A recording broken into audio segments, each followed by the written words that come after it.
Hey there, how's it going? Today we're going to go over how to draw the leaf symbol from Animal Crossing New Horizons. What we're going to do is we're going to go through it step by step. So it's for beginners. So if you're a beginner, perfect spot, stick around, grab a marker. I recommend this marker. This is a Faber-Castell PITT artist pen, big brush they call it. This is very similar to a Sharpie, except it doesn't have a horrible smell like that is bad for your brain essentially over time, the way the Sharpie does. This has no smell at all. I love it. I'll put the link in the description if you're even interested in getting it. I recommend getting it because it lasts forever. All right then, let's get going into the leaf symbol. So the leaf symbol is normally in color, but we're doing black and white. Now let's go over it step by step. Curved symbol like that, curved line.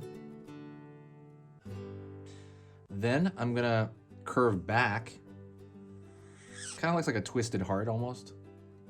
Has a hole in it, almost like a hole puncher. Punched a hole in it. And I'm gonna go from this side to complete it.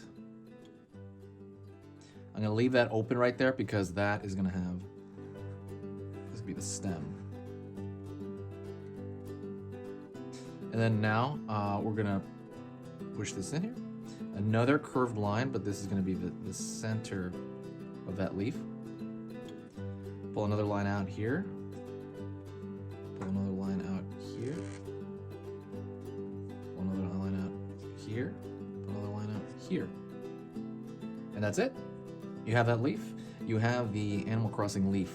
That symbol is really synonymous, and I love it. I love the graphic design of the game. I am obsessed with the game. I am playing it non-stop right now. I know I've said that in every video. If you made it this far and you enjoyed it, please hit that like button. If it was easy for you, hit the like button, comment, and share the video. Thank you so much. I'll see you in the next video. Keep drawing and hit me up, guys.